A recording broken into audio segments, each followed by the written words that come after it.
Ang sports insider na si Sir Snow Badua ay nagpapahiwatig na si Jamie Alapag ay nakatakdang maging bagong head coach ng NLEX Road Warriors sa PBA. Iniulat na papalitan niya si Coach Jong Wichiko at nakatakdang dumating sa bansa sa ilang sandali upang kunin ang posisyon.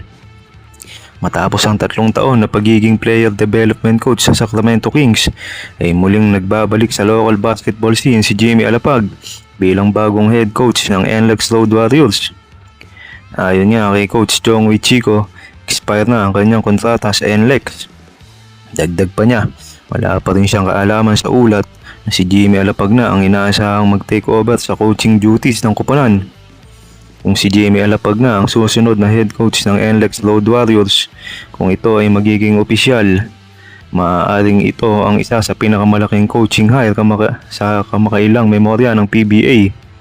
Si Alapag ay nagdadala na higit pa sa isang maalamat na resume ng paglalaro. Siya ay gumugol ng 6 na taon sa organisasyon ng Sacramento Kings na natutunan ng modernong diskarte ng NBA sa pag-unlad ng manlalaro, spacing, bilis at analytics. Ang karanasang iyon ay isang bagay na nagpapalakas para sa NLEX na naging number 1 team sa pagtatapos ng elimination. Tinayo ni Alapag ang kanyang coaching career sa pag-maximize ng mga guard at pagtulong sa mga batang manlalaro na mag-improve. Sa pagiging bata ng NLEX, maaaring mapabilis ng kanyang sistema ang kanilang pag-unlad. Ang mga organisasyon ng NBA ay imunlad sa paghahanda, disiplina at atensyon.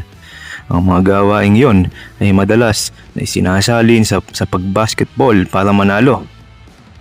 Asahan ng mas mahusay na paggalaw ng bola, pinahusay na espasyo at mas matalinong paggawa ng desisyon sa halip na umasa lamang sa mga star player. Si Alapag ay ilan sa mga may mga pinakamahusay na basketball IQ. Pero kung totoo nga ang mga chismis, hindi lang coach ang kukunin ng NLEX.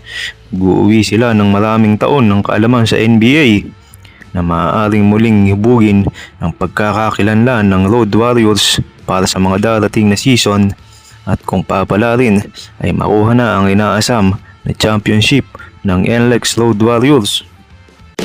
Kamusta mga idol? Sports Zone PH para sa sports news and update. Kung bago ka pa lang dito sa channel ko, pindutin mo na ang subscribe button at notification bell para lagi kang update sa mga sports news.